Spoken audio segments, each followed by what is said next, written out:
তুমি অভিমানের চুপ, তুমি কান্না জমা মন, আমি তোমার ছায়ায় ছায়ায় থাকি মা, আমি তোমার চোখের তারায় বাঁচি মা, আমি তোমার মায়ায় মায়ায় থাকি মা। এইবার তুমি বলো তোমার বাবার থেকে ঠিক কি উপহার চাই? হ্যাঁ বাবা, তুমি বলো যে এই জন্মদিনে তুমি মাকে ঠিক কি উপহার দেবে? হ্যাঁ হ্যাঁ মামা, মামিকে তুমি কিছু উপহার দেবে না? উপহার? এই বানি, বল না, আমি আমি কি কি দিতে পারি বলতো তোদের মাকে? কি গো? উনি আর আমাকে কি দেবেন? আমাকে এত সুন্দর একটা সংসার দিয়েছেন, এর চেয়ে বড় উপহার তো আর কিছু হতে পারে না। আরে বাবা, নিশ্চয়ই মনে মনে কখনো না কখনো কিছু তো একটা চেয়েছো, কিন্তু লজ্জায় বলতে পারোনি। মা, তুমি বলেই ফেলো তোমার কি দরকার, যা চাইবে বাবা কিন্তু সব দেবে। হ্যাঁ বাবা, দিতে হবে কিন্তু। হ্যাঁ বাবা, বলো না। আচ্ছা দেবো দেবো, সে না হয় দেবো কোন, কিন্তু কি লাগবে সেটা বলুক ওদের মা আগে। আমার না মাঝে মাঝে ফুচকা খেতে খুব ইচ্ছে করে, কিন্তু কখনো বলতে পারিনি। ফুচকা? আসলে আমাদের হাতে তো কখনো সংসার খরচ ছাড়া আর পয়সা দেওয়া হতো না, তাই নিজের শখ আহ্লাদগুলো কখনো জানানো হয়নি। দেখলে তো, ফুচকা মামিরও প্রিয়।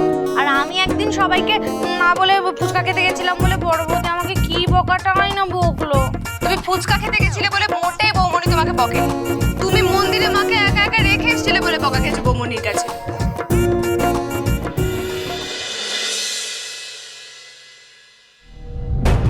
ইস, রুদ্রতা বোধহয় এসে গেছে। কোথায় যাচ্ছ মেজো বউ? বৌমনি পড়তে। পড়তে?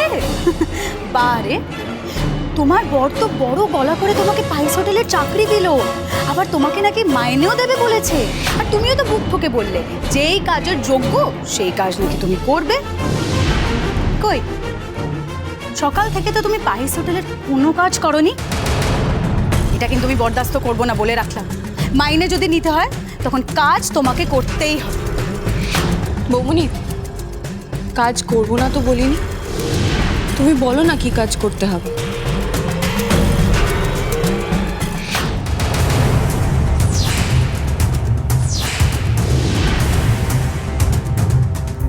ওই বাসনগুলো মাজতে হবে এখন?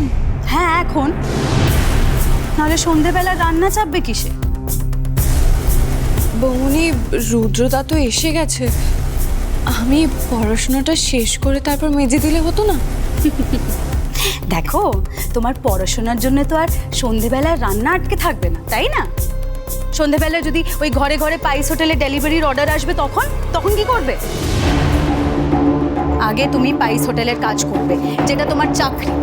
আগে সেই কাজটা শেষ করবে, তারপর বাকি কাজ করবে। আর তাতে তোমার পড়াশোনা হলো কি হলো না সেটা তো আমার দেখার দরকার নয়। যাও, বাসনগুলো মেজে ফেলো, যাও।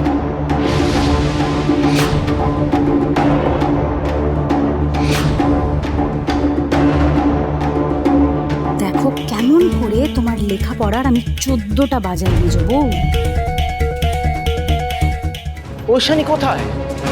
হ্যাঁ স্যার, আপনি 5টা মিনিট বসুন, উনি এক্ষুনি আসছেন। 5টা মিনিট?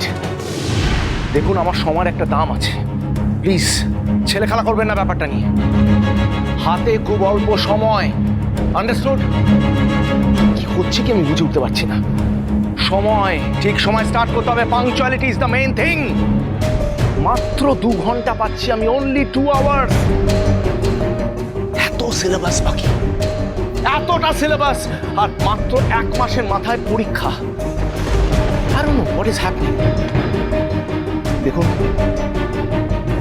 এই 2 ঘন্টা যদি ও ডিভোট না করতে পারে নিজের জন্য, তাহলে আমি আপনাকে বলে দিচ্ছি, ওর ভালো রেজাল্ট করা তো দূরের কথা, ও পাশ করতে পারবে কিনা সেটা নিয়ে একটা চ্যালেঞ্জ হয়ে দাঁড়াবে। ওকে? না না স্যার, আমি দেখছি স্যার, আমি দেখছি, আমি এক্ষুনি ডাকছি। লিসেন, এ কি, আপনি এখন এখানে বাসন মাজছেন আর ওইদিকে মাস্টারমশাই রাগারাগি করছেন। আপনি আগে গিয়ে পড়াশোনা করুন, এগুলো পরে করবেন। ঠাকুরপো, তুমি তোমার বউকে যা হোক একটা ছুতোয় টাকা পাইয়ে দেবে বলে চাকরিটা দিয়েছিলে নাকি? না, তা কেন? তাহলে যে কাজটা ও করছে সেখান থেকে ওকে তুলছো কেন? আজকে পাইস হোটেলের কোন কাজটা করেছে ও শুনি? মানে আসলে- আপনি রুদ্রদাকে শান্ত করে বসান, আমার বাসন মাজা হয়ে গেলেই আমি আসছি।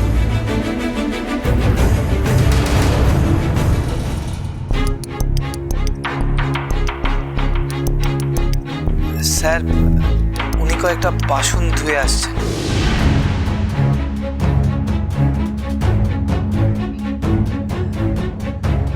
উনি কয়েকটা বাসন ধুয়ে আসছেন। বাসন ধুয়ে আসছেন? দেখুন মিস্টার ঘোষ, আপনি আমাকে আমার অফিসে গিয়ে রিকোয়েস্ট করেছিলেন। এই এই এই এই ওইখানের জন্য আমি এসেছি। That's all.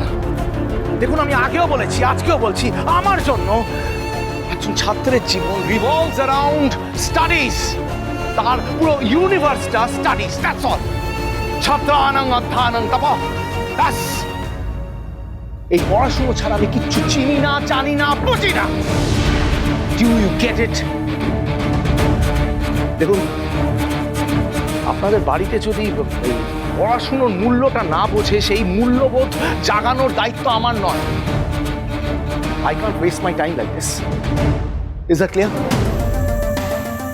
দেখুন, আপনি বোধহয় মিস্টার ঘোষ বুঝতে পারছেন না যে এই পরীক্ষায় পাশ করাটা কতটা ডিফিকাল্ট।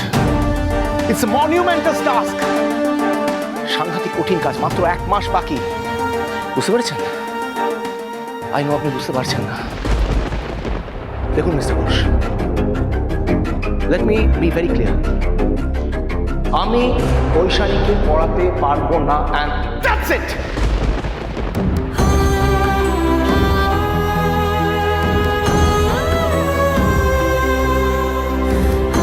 স্যার, সবার আগে আমি আপনার কাছে ক্ষমা চেয়ে নিতে চাই।